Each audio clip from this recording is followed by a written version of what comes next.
자, 세 번째 시간 시작하도록 하겠습니다. 이번 시간에는 이제 앞에서 했던 내용들하고 이제 연결이 되는 부분이긴 한데요. 이렇게 발달된 내용들, 이제 측량이 쭉 발달해 오면서 우리가 이제 측량을 하는데 필요한 기준하고 관련된 내용들이라든가 이런 부분에 대해서 여러분들하고 수업을 진행을 하도록 하겠습니다.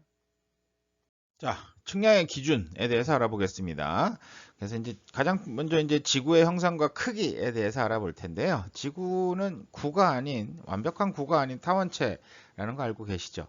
자전과 공전을 하다 보니까 네, 지구가 약간 배가 나온 형태가 되죠. 그래서 단반경은 6367km, 장반경은 6378km로 네, 약간 적도부가 좀 더 깁니다. 자, 지구의 불규칙적인 이런 지형의 변화가 있기 때문에 기준 타원체가 필요합니다. 모든 위치를 다 높이를 측량을 해서 만들면 좋긴 하겠는데요. 이 기준을 뭔가 기준이 있어야 되니까 우리가 기준 타원체라는 걸 만들게 되고요. 그래서 지오이드와 지구 타원체, 기준 타원체 이 두 가지 형태로 나눠지게 됩니다. 자, 지오이드는 평균 해수면을 육지로 연장시켜서 지구 전체를 둘러싸고 있다고 가정한 선이 될 텐데요. 위치 에너지 및 표고가 0인 등 포텐셜 면이라고 생각하시면 됩니다. 타원체하고 지오이드는 다른 개념이다 라고 알고 계시면 될 것 같아요. 특히 이제 지구 타원체 같은 경우는 지구 형상에 가장 가까운 회전 타원체를 우리가 만들어냅니다. 굴곡이 없는 면인데요. 기하학적 타원체라고 이야기를 하죠. 그래서 경위도 결정 기준과 측지 측량 및 측량 계산에 사용하는 그런 타원체가 되겠습니다. 우리는 과거에 우리나라 같은 경우 베셀 1841 타원체를 사용하고 있었고요. 일본의 동경 원점을 쓰다 보니까 같은 형태를 이용을 했었습니다. 현재는 GRS 80 타원체를 이용을 합니다. 오차가 조금 차이가 있어요. 그래서 지도를 이제 평면 지도로 만들어서 놓고 보면은 약 한 200에서 300m 정도 차이가 발생을 합니다. 그래서 아래 그림을 보시면 물리학적 지표면 실제 이제 지구가 되겠죠. 그다음에 지오이드 약간 동글 불규칙적인 면이죠. 등 포텐셜 면을 연결하다 보니까 이렇게 되고요. 그다음에 이제 지구 타원체입니다. 지구 모양에 가장 비슷한 완만한 굴곡이 없는 면을 만들어낸 거죠. 그 다음에 원래 완벽한 구조 차이가 있습니다. 자, 그럼 이제 지오이드하고 지구 타원체를 비교를 한번 해보면요. 왼쪽에 보시는 그림 같은 경우가 이제 결국엔 이제 지구의 실제 지형을 표시를 한 형태가 될 거고요. 거기에 세 가지가 다 표현된 겁니다. 이 한 단면을 잘라서 보면 이런 형태가 될 것 같아요. 자, 어떻습니까? 실제 갈색 선이 지표면이 됩니다. 에베레스트 산도 있고요. 바다도 있습니다. 자, 네, 타원체면은 어떨까요? 매끈한 면이라고 말씀드렸죠? 빨간색 점선입니다. 타원체면이 되고요. 지오이드면은요. 네, 타원체면보다는 조금 낮죠. 그래서 실제로 한번 우리가 맞춰보면은 육지에서는 조금 낮게 표시가 되고요. 지면이 0인 가상의 선입니다. 그러다 보니까 등 포텐셜 면이고요.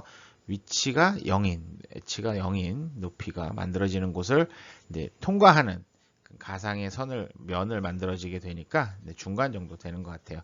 타원체 면하고 비교를 해보면 바다는 조금 들어가고요. 육지는 조금 튀어나오는 그런 형태들로 만들어지게 됩니다.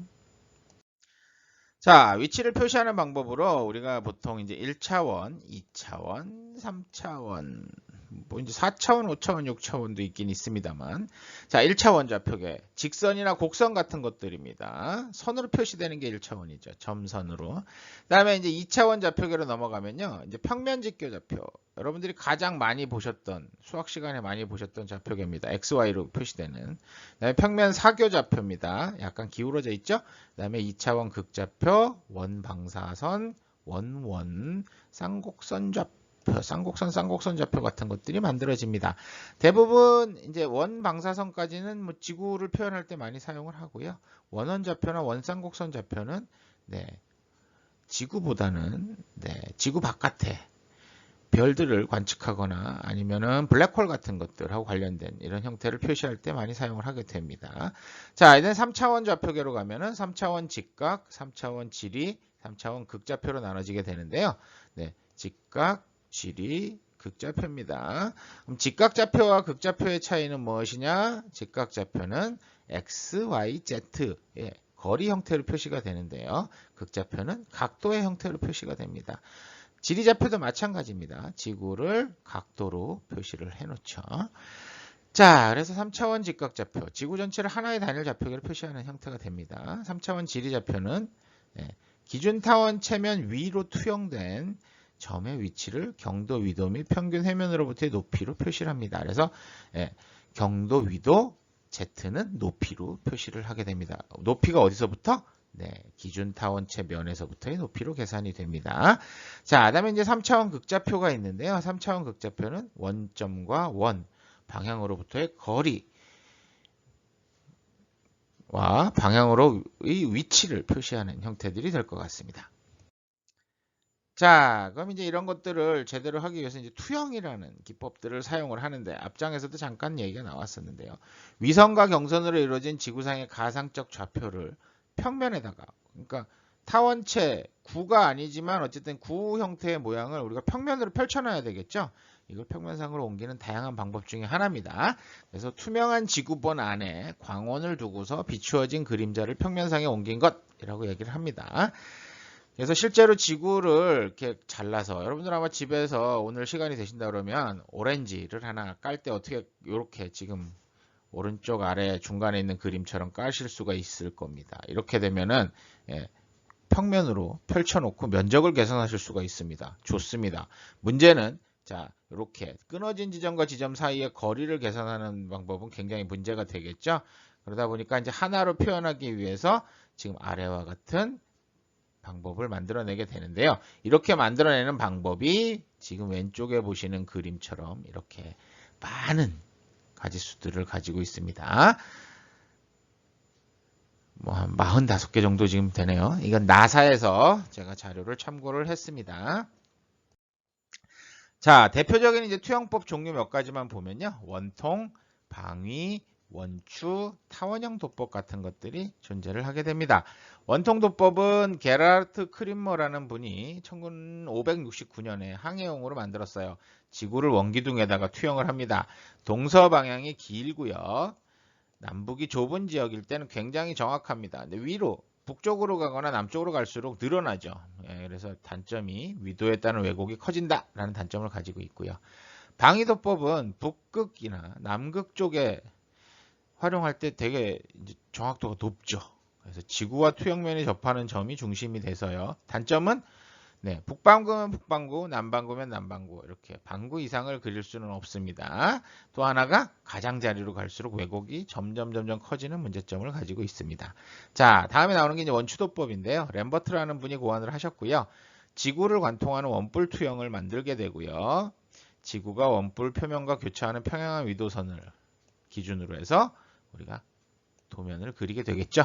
자, 남북 방향으로 축적 변화가 큽니다. 이것도 마찬가지로 북쪽으로 갈수록 작아지고요. 남쪽으로 갈수록 커지고 뭐 이런 문제점들이 발생을 합니다.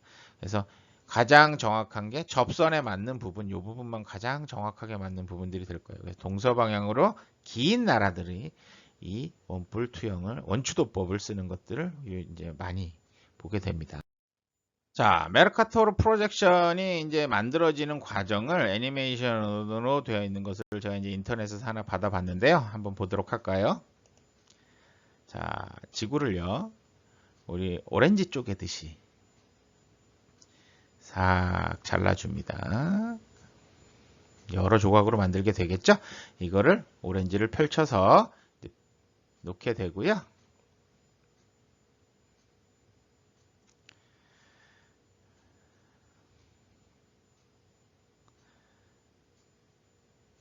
자, 이제 아래쪽과 위쪽을 이제 맞춰야겠죠? 그러다 보니까 이제 당겨서 맞추게 되는데요. 자, 이러면 이제 모양이 안 맞으니까 전체적으로 투영 형태를 만들기를 위해서 위쪽과 아래쪽을 투영된 면적 그대로 표시를 하게 됩니다. 그러다 보니까 남극은 엄청나게 커지고요. 이런 이제 문제점들이 발생하게 되죠. 자, 다음은 횡축 메르카토르 도법입니다. 우리나라에서 가장 많이 사용하는, 우리나라에 맞는 이제 도법이 되겠습니다. 트랜버스 메르카토르 도법이라고 얘기를 하는데요. 지구와 투영면의 접선이 적도 대신에 90도 회전해서 경선의 접선이 되도록 만들어진 바로 적용하는 방법이 될 것 같습니다. 동서가 좁고 남북이 긴 지역에 적합합니다. 대한민국에 사용하는 투영 방법이라고 생각을 하시면 될 것 같아요. 그래서 메르카토르 도법을 썼을 때 하고요. 메르카토르 도법이 아까 원통 도법이죠.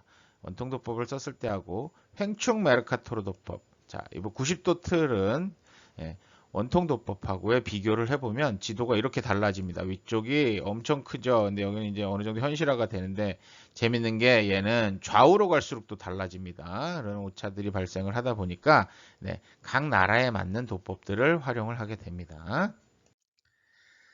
자, 다음은 이제 경위도 좌표계에 대해서 말씀을 드릴게요. 구면 좌표계입니다. 지구 전체를 하나의 좌표계로 통일할 때 쓰게 됩니다. 그래서 경도는 영국 그리니치 천문대 경도 0을 기준으로 동서로 각각 180등분을 해놨습니다. 그래서 과거에 영국이 해가 지지 않는 나라라고 불릴 정도로 이제 전 세계를 호령하다 보니까 영국을 기준으로 0이 잡혔어요. 그래서 그리니치 천문대를 기준으로 동쪽으로 180도, 서쪽으로 180도를 나눠놨습니다. 자, 위도는 적도를 기준으로 남북으로 각각 90등분이 됩니다. 그래서 북으로 90, 남으로 90으로 나눠지게 됩니다. 각도 단위로 측정이 됩니다. 거리 단위가 아닙니다. 그래서 거리 계산을 하려면 굉장히 복잡해요. A라는 경위도에서 B라는 경위도까지 거리를 계산하기 위해서는 아주 복잡한 식을 이용을 해야지만 우리가 계산을 할 수가 있습니다. 보통 일반적으로 이제 경위도 1도의 결이 위도에 따라서 경도, 위도, 1도 간의 거리가 달라집니다. 그죠? 자, 밑에 보시면 어때요? 사각형이지만 위로 올라갈수록 점점 1도 간격의 면적이 달라지죠. 그래서 차이가 납니다. 그래서 위도별로는 위도 1도 간의 거리는 110km에서 111km, 경도 1도 간의 거리는 111km에서 0이기도 합니다. 위쪽에 북극에 딱 가는 순간, 북극이나 남극 쪽에 도달하는 순간은 경도 1도가 0이 돼버립니다. 좁아지니까 어쩔 수가 없겠죠? 자, 우리가 그리니치 천문대를 지나는 이 라인을 이제 경선이죠. 자, 본초 좌우선이라고 우리가 이야기를 합니다. 그래서 이제 관광지로 최근에 이제는 당분간 갈 수 없는 곳이 됐죠. 이렇게 그리니치 천문대에 보면은 여기가 0입니다라고 표시가 되어 있습니다. 아닙니다. 과거까지는 여기가 0이었습니다. 근데 우리가 이제 그 인공위성들을 올려갖고 지구를 관측을 해서 정밀 측정을 해서 확인을 해보니까 여기가 아니에요. 그래서 약간 5.3초 떨어진, 그러니까 한 102m 정도 밀려난 곳에 본초 좌우선이 만들어집니다. 그래서 밤 12시와 낮 12시가 근본적으로 시작되는 선을 우리가 이제 본초 좌우선이라고 이야기를 하고요. 1972년부터 동쪽으로 5.3초 정도 이동이 변경이 되어 있습니다. 그래서 여기에 정확히 맞추다 보니까 실제로는 그러면은 보면 여긴 걸리는 게 아무것도 없죠. 근데 이제 저희가 보통 그리니치 천문대 가운데 과거에 썼던 라인을 표시를 해놓고요. 여러분들 가서 보시면 아마 보실 수가 있을 겁니다. 자, 그다음에 이제 일본의 경위도 원점입니다. 북위 35도 39분 29초 정도 되고요. 동경 139도 44분 28초 정도 됩니다. 도쿄의 미나토구에 표시가 되어 있습니다. 2011년 3월 11일 동일본 대지진으로 원점이 약 20-30cm가량 이동이 됐다라고 이야기를 합니다. 배운 게 도둑질이라고요. 저도 일본으로 출장을 갈 기회가 한번 있었는데요. 다니면서 다른 분들하고 이렇게 다른 전공을 하시는 분들하고 다니다 보니까 각자 관심 있는 거에 쳐다보게 되죠. 저는 여기에 눈이 가더라고요. 그래서 사진을 찍어 봤습니다. 자, 일본의 수준 원점입니다. 높이를 기준으로 하는 원점인데요. 도쿄도 지오다구 나가타초에 1891년 수준 원점이 설치가 됐습니다. 표고 해발 24.414, 원래 24.5m로 설치되었습니다만 관동 대지진의 영향으로 개정이 됐다. 라고 되어 있습니다. 자, 이제 대한민국 경기도 원점을 볼까요? 과거에는 저희가 그 측량 기준점을 따올 때, 과거에 이제 일본에서부터 이제 그 1910년도에 이제 지적 측량을 했잖아요. 그런 것들을 진행을 할 때 이제 기준이 없었으니까 이제 기준을 만들게 따왔는데요. 대마도로 해서, 네, 그래서 5, 6도, 네, 부산 앞바다 5, 6도로 해서 넘어왔다라고 이야기를 하더라고요. 그래서 측량 장비를 이용해서 경기도 원점을 따와서 우리가 이제 활용을 했어요. 그래서 여러분들 아마 그 GPS나 이런 것들을 사용해 보신 분들 있는지 모르겠지만 도쿄 원점을 기준으로 사용을 하기도 했었습니다. 근데 이제 우리가 경기도 수원시 팔달구 원천동 국토지리정보원 내에 드디어 이제 경기도 원점을 설치를 하게 되고요. 여기를 기준으로 대한민국을 좌표계를 설정을 하고 있습니다. 자, 여기는 뭐 다니다 보니까 나오더라고요. 남산공원에서 조금 더 올라가시면 그 팔각정인가요? 그쪽 정자 가는 쪽 길에 보면 있는데요. 서울특별시 중구 예장동 산 5-6번 신지랍니다. 여기에 이제 서울의 중심점이라고 기준 표시가 돼서 설치가 되어 있는 것들. 나중에 혹시 남산타워나 남산 쪽에 구경을 가시면은 한번 걸어가다가 보면 수업 시간에 이런 거 있었지 라고 한번 쳐다보시고 한번 직접 보시는 것도 나쁘진 않을 것 같습니다. 자, 이번에는 대한민국 수준 원점에 대해서 이야기해 볼까요? 여러분들 그 수준 원점이라 그러면 결국 측량을 하는데 높이의 기준인데요. 대한민국은 이제 해수면, 평균 해수면 높이를 기준으로 하고 있습니다. 그러면 이제 평균 해수면은 항상 이제 해수면의 높이는 뭐 서해안이면 굉장히 많이 변하죠. 네, 그런 이제 수위차를 평균에서 0으로 기준을 잡았는데요. 그걸 이제 측정을 통해서 만들었고요. 그 기준을 어딘가 표시를 해야 되지 않습니까? 그래서 이제 내륙에다가 그래서 인천광역시 남구 용현동 인하대학교 교정에 1963년도에 설치를 하게 됩니다. 그래서 지금 오른쪽의 사진을 보시면요. 오른쪽의 사진을 보시면요. 여기 화살표가 표시가 돼 있어요. 이렇게. 그래서 요 높이가 26.6871m입니다. 라고 기준을 잡아놨습니다. 그래서 이제 이걸 기준으로 전국의 수준점을 설치를 하게 되는 거죠. 그래서 우리가 항상 모든 측량을 할 때 뭐 이 인하대부터 따갖고 온다고 그러면 말이 안 되는 거죠. 그러다 보니까 이제 전국에 이런 수준망을 구축을 해 놓게 됩니다. 자, 그럼 이제 우리나라에서 사용하는 타원체입니다. 우리가 이제 보통 베셀 1841 많이 쓴다고 그랬죠? 유럽, 나미비아, 인도네시아, 중국, 일본, 한국 등이 사용을 했습니다. 국가 측량 기준점 및 지도 제작에 사용을 했고요. 일제시대의 영향으로 최근까지 사용되던 타원체입니다. 데이텀이 해당 국가 쪽으로 치우쳐져 있어서 축이 오차가 약간 발생을 하죠. 도쿄 데이텀이다 보니까. 자, 그 다음에 이제 WGS 84가 있는데요. 전 세계가 월드 지오이드 시스템 84입니다. 84만 있는 게 아니고요. 연도별로 계속 있어요. 이게 84년도에 만든 거라 84예요. 전 세계, 전 지구 좌표계로 지구 전체를 단 한 개의 타원체로 표시하게 됩니다. 그래서 여러분들 알고 계시는 GPS 장비에 사용되는 타원체입니다. 그래서 여러분들 스마트폰이라든가 내비게이션에 바로 이 좌표계가 WGS 84 타원체로 들어가 있습니다. 그 다음에 최근에 이제 우리나라에서 사용하는 GRS 80이죠. 국제측지학협회와 지구물리학연합이 1979년에 채택한 건데요. 현재 대한민국 준거 타원체로 사용을 합니다. 그럼 GRS 80하고 WGS 84의 차이가 뭐냐? 단반경이 한 0.01mm 정도 차이가 나고요. 실용적으로는 WGS나 GRS 80이나 큰 차이는 없습니다. 가민 등 범용 GPS 사용할 때 보면은 이 GRS 80이 없는 경우들이 있어요. 특정 GPS 같은 경우는. 그럴 때는 그냥 WGS 84로 적용을 해도 아무 문제가 되지 않습니다. 자, 우리나라에서 사용하는 이제 경의도 좌표계인데요. 아까 타원체였고요. 자, 우리나라에서 사용했던 경의도 좌표계는 동경 좌표계 측지계를 썼었고요. WGS 84 좌표계 측지계도 사용을 했었습니다. 그래서 동경 좌표계, 경도 위도를 사용하죠. 타원체로 이제 벳셀 1842를 사용을 합니다. 기준을 도쿄에서 가져왔습니다. 일제시대의 영향으로 최근까지 사용하던 지역좌표계입니다. 해당 국가 쪽으로 약간 치우쳐져 있어서 측이 오차가 조금 발생을 한다고 말씀을 드렸었죠. 자, 그 다음에 WS84 같은 경우 이제 뭐 세계적으로 사용하는 거였죠. 그래서 과거에 이제 문제가 됐던 게 그거죠. 우리나라에는 동경좌표계를 쓰는데 GPS는 미국 기술을 가지고 쓰는 거다 보니까 WS84 좌표가 들어가 있습니다. 변환을 해야 돼서 변환을 하는 그 옵션이 들어가야 되고요. 상당히 복잡하게 사용을 하는 그런 부분이 있었죠. 자, 그러면 쉬어가는 느낌으로 우리나라에서 그럼 경의도 1도의 거리를 한번 계산을 해볼까요? 대한민국은 동경 125에서 132도, 그다음에 북위 33에서 39도 사이에 위치하고 있습니다.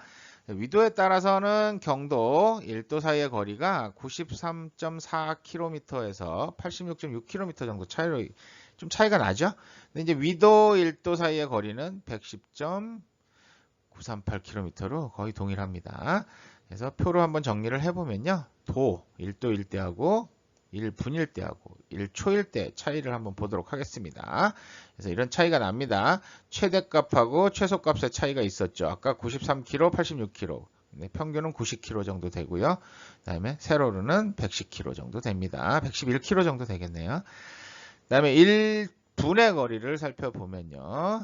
1.5, 1.4 정도 왔다 갔다 하죠. 평균 1.5 정도 됩니다. 1.5km입니다. 미터로 하면은 1500m 정도 될 것 같은데요. 자, 뭐 세로의 거리는 똑같습니다. 1848.9 정도 되니까 한 1849m 정도 될 것 같네요. 그럼 1초당 거리는 볼까요? 가로는 평균 한 25m 정도 되고요. 세로는 30m 정도 됩니다. 이 정도 차이가 있구나 알고 계시면 될 것 같아요. 앞에서 우리가 이제 구면 좌표계에 대한 이야기, 경의도 좌표계를 이야기를 했는데요. 자, 이제 도분초로 나오다 보니까 거리 계산이 힘들죠. 그러다 보니까 이제 거리 계산이 편한 평면 직각 좌표계에 대한 이야기가 나올 것 같습니다. 지도는 3차원 형상의 지구를 2차원 형상의 종이 위에 표시를 하게 되는 거죠. 지구상의 위치를 종이 위에 표시하기 위해선 2차원 좌표로 변환해야 하기 때문에 이런 변화를 위해서 지도 내부에는 이런 2차원 좌표계가 내재가 되어 있습니다. 지도에 사용하는 2차원 좌표계를 일정한 지역 범위로 통일되게 사용하기 위하여 정한 것을 평면 직각 좌표계 또는 평면 직교 좌표계라고 우리가 이야기를 합니다. 자, 그래서 3차원을 2차원 표시로 투영하는 형태들이 되겠죠. 위쪽에서 아래쪽으로 광원을 비춰갖고요. 비춰진 그림들을 평면으로 그려내게 되는 형태들이 될 것 같습니다. 자, 과거에 이제 우리가 많이 사용했던 건데요. TM 평면 직각 좌표계입니다. 구동경 측지계라고 이야기를 하는데요. 미터를 이용하는 평면 좌표 체계라고 되죠. 그래서 거리 계산이 됩니다. 기준을 도쿄에서 가져왔습니다. 도쿄 데이터를 쓰다 보니까 아까 얘기했듯이 약간의 오차가 발생을 한다. 그래서 기준 타원체는 벳셀 1842를 사용을 했었다. 우리나라에서 이용하는 지역 좌표계입니다. 세계 좌표계가 아니라 지역 좌표계죠. 동서가 좁고 남북이 긴 지역에 적합한 방법을 썼습니다. 중앙은 왜곡이 최소고 동서로 멀어짐에 따라 오차가 커지다 보니까 보통 경도 1에서 3도 간격의 폭으로 구역을 설정해서 왜곡 오차를 최소화하려고 노력을 했습니다. 그러다 보니까 기준이 몇 개가 만들어졌어요? 서부, 중부, 동부, 동해, 제주 등 5개의 원점을 이용을 했습니다. 자, 그럼 여러분들이 이제 일반적으로 이런 평면 직각 좌표계를 하다 보니까 여러분들 수학 시간에 아마 배웠을 거예요. 가로 x, 세로 y죠. x, y. 어떻게 됩니까? 값이 이쪽은 플러스가 될 테고요. 그죠? 여기는 어때요? 플러스 마이너스죠. 여기는 마이너스고요. 여기는 마이너스 플러스가 됩니다. 맞나요?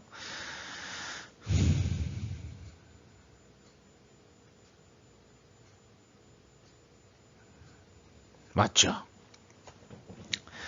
자, 그러면 거리를 계산하는데 마이너스 좌표값이 있으면 매번 절대값을 씌워서 계산해야 되는 문제가 생기죠. 여기가 기준이 되면 안 되죠. 그래서 이 기준 0을 저 아래 제주도 지나서 이런 데다가 표시를 해야겠죠. 공해상에 표시를 하면 이렇게 옮겨주면 가능하게 됩니다. 그래서 이렇게 옮겨주는 값을 우리가 가로 20만 미터, 세로 50만 미터를 가산한 값이 됩니다. 마이너스 보정을 위해서.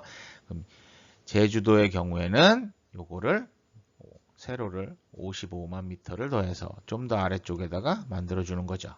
자, 과거 관성대 지진의 영향으로 도쿄 기준이 틀어졌었어요. 그래서 할 수 없이 경도값에 여기 125, 127, 129, 131, 120 여기에 10.405초를 가산해서 사용을 했었습니다. 굉장히 복잡하죠. 네, 이렇게 복잡했었어요. 자, 그 다음에 이제 또 사용하던 게 우리나라에서 UTM 평면 직각좌표기에 사용을 했습니다. 전 지구상의 위치를 통일된 체계로 나타내기 위한 격자 좌표 체계로 1947년도에 개발했어요. 미국이 했어요. 예, 전쟁을 위해서 만들어진 거죠. 경도 6도, 위도 8도, 가장 북쪽은 이제 12도로 나눠지는데요.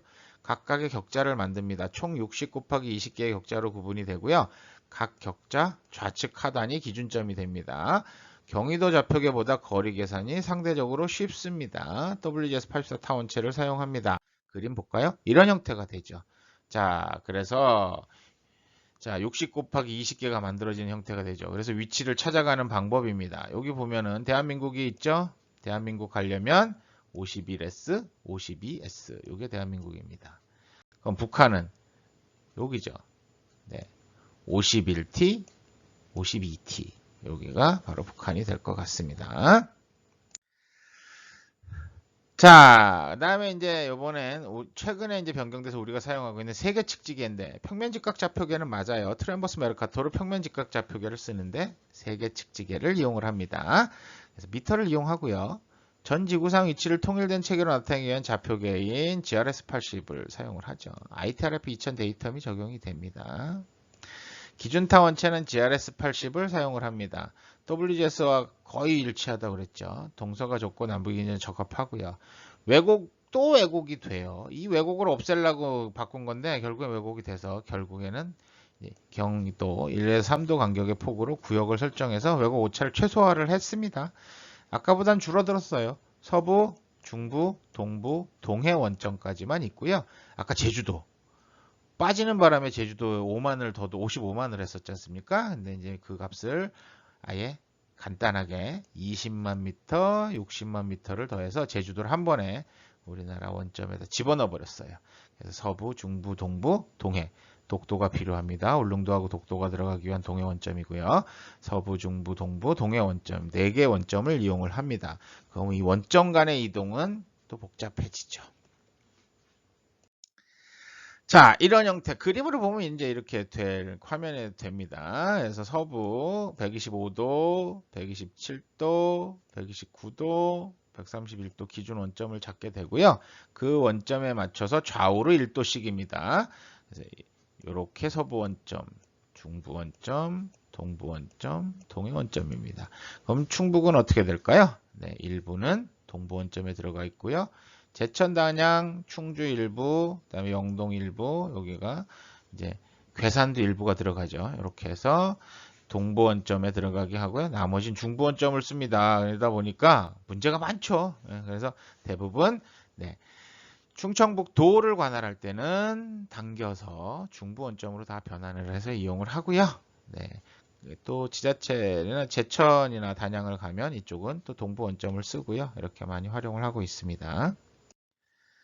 그럼 이런 동경 측지계 과거에 썼던 거랑 지금 쓰고 있는 세계 측지계의 차이점은 일단 타원체가 다릅니다. 타원체의 장반경이나 평편율이 조금 달라요. 다음에 데이텀이 다르죠. 도쿄 데이텀을 썼었는데요. ITRF 2000을 쓰게 됩니다. 그다음에 투영법은 똑같이 같은 걸 사용을 하고 있고요. 기준 원점이 달라졌어요. 자, 동경 측지계는 125, 127, 129, 131이라고 그랬는데 여기에다가 10.405초를 다 더해줬어야 됩니다. 그죠? 근데 이제는 아예 그냥 125, 127, 129, 131로 딱 정해져 버렸습니다. 자, 또 하나 투영 원점 가상값을 20만 미터, 50만 미터를 사용을 하고 제주 따로 55만 미터를 썼었는데요. 세계 측지기에서는 그냥 20만 미터와 60만 미터 하나로 통일을 해서 이제 기준점을 4개로 줄였죠. 네, 이렇게 줄여서 활용을 하게 됩니다. 그래서 동경 측지계랑 세계 측지계를 한 면에다 뿌려보면 이런 형태가 될 것 같습니다. 차이가 파란색이 이제 동경 측지계고요. 예, 선홍색인가요? 예, 세계 측지계 표시가 됩니다. 비교해 보면은 인천은 약 한 360m, 홍도 320, 마라도 400, 부산 400, 울릉도 385m 정도 이렇게 차이가 나죠. 기준점하고 예, 위치가 XY 값이 조금 달라지는 형태들을 보실 수가 있습니다. 자, 그래서 이렇게 이제 정리된 좌표계인데요. 대한민국에서 사용하고 있는 좌표계입니다. 네. 이제 타원체를 아까 베셀, WZ84, GRS80. 자, 이 세 가지를 사용을 하는데 우리나라에서 베셀의 경위도, 직각도, 구, 단일, 구좌표, 보정, 네이버, WZ84도 경위도, 직각좌표, 세계 공통, 그다음에 GRS80도 경위도, 직각좌표 나눠지는데 직각좌표는 단일, 구좌표, 신좌표, 네이버 뭐 여러 가지 써요. 네, 사용하고 있습니다. 그러다 보니까 네, 굉장히 애매하죠. 통일이 이래서 안 되는지도 모르겠어요. 기업체마다 다르고요. 여러분들 보시는 컴퓨터나 아니면 스마트폰을 보시는 네이버 맵하고 예, 다음 카카오 맵이죠. 카카오 맵하고 좌표가 다릅니다. 그래서 두 지점의 값을 여러분들은 보실 수는 없지만 이제 뭐 볼 수 있는 편법들이 꽤 있습니다. 그 값을 읽어내면 그 값이 똑같지가 않습니다. 그래서 프로그램 내에서 어쨌든 그 스마트폰 내에 있는 GPS 칩은 WS84를 사용을 하죠. 그래서 변환을 해서 쓰냐, 그냥 쓰냐의 차이죠. 그러면은 최근에 이제 GRS 1980 쓰는 것 같은 경우는 큰 문제가 안 되겠죠. 네, 그냥 당겨와서 네, 같은 값으로 계산을 하면 되겠습니다.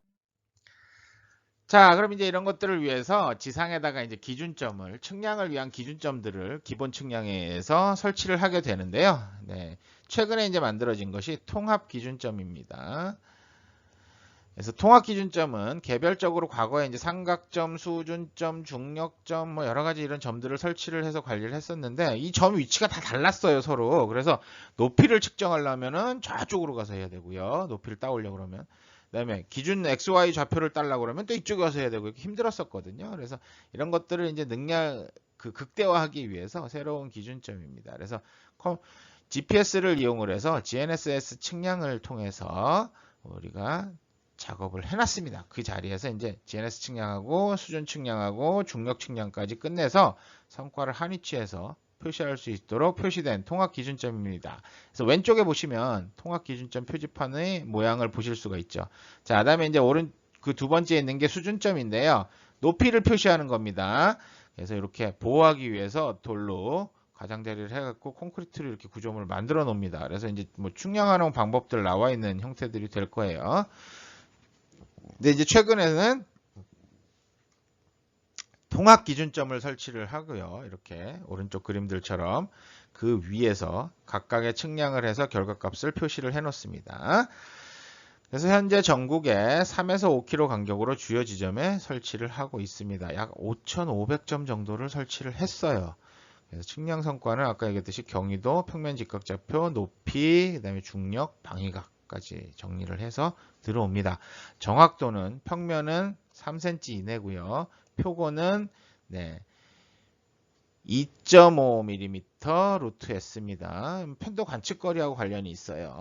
그래서 그 관측거리의 범위에 오차에 포함되지 않도록 하고 있습니다. 자, 이제 삼각점 살펴볼까요? 삼각 측량을 통해서 지구상의 수평 위치를 결정하는 측량이죠. 자, 국토지리정보원에서 약 한 16,000점 정도를 우리가 한 1에서 4등 삼각점으로 구분을 해서 광파 측정기를 이용을 해서 정밀 측정을 진행을 했어요. 1975년부터 했고요. 그다음에 최근 들어서는 이제 GPS가 나오게 되죠. 그래서 GPS 측량기를 사용을 해서 전체 97년부터 한 방에 이제 전체 삼각점을 다 정리를 했어요. 재정비를 해서 망조정을 하고 오차 보정을 다 끝내서 성과고시에서 관리하고 있습니다. 그래서 우리나라 삼각점은 1990년부터 전국에 2에서 4km 간격으로 주요 지점 국도변이나 관공서, 학교 등에 설치해서 관리하고 있습니다. 그래서 저희 학교에도 삼각점이 있었습니다. 지금 현재는 어디로 옮겨졌는지 모르겠는데 과거에는 충북대학교 정문 들어오는데 지금은 없어졌죠. 수의실이 있었어요. 그 수의실 바로 옆에 오솔길 입구에 바닥에 삼각점이 있었는데요. 지금은 공사를 정문 지역을 정비하는 공사를 진행하면서 삼각점이 어디로 옮겨졌는데 어디로 옮겨졌는지 잘 모르겠네요. 현재 16,412점 정도가 설치되어 있습니다. 그래서 측량 성과에 따라서 우리가 이제 1등에서 4등으로 구분이 됩니다. 다음은 이제 수준점입니다. 인천 앞바다의 기준이죠. 평균 해수면을 기준으로 합니다. 그래서 아까 얘기했죠? 수준 원점 26.6871m를 기준으로 해서요.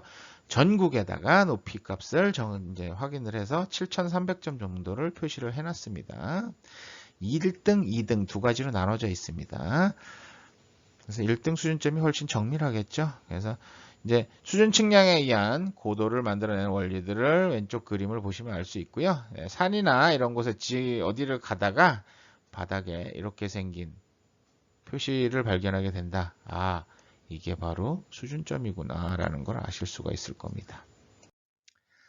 자, 그래서 이제 이런 자료들을 우리가 이제 그 국토지리정보원에서 관리를 다 하고 있습니다. 그래서 그 현재 국토정보 플랫폼에 공간정보 받기에 들어가시면은 이런 자료들을 기준점, 삼각점이나 뭐 수준점이나 이런 자료들을 다 받아보실 수가 있어요. 그러면 우리가 만약에 그 수준점 번호가 거기 있으니까 그 번호를 가지고 이제 조회를 해서 받으면 거기에 정확한 XY 좌표값하고 높이값이 나오게 되겠죠.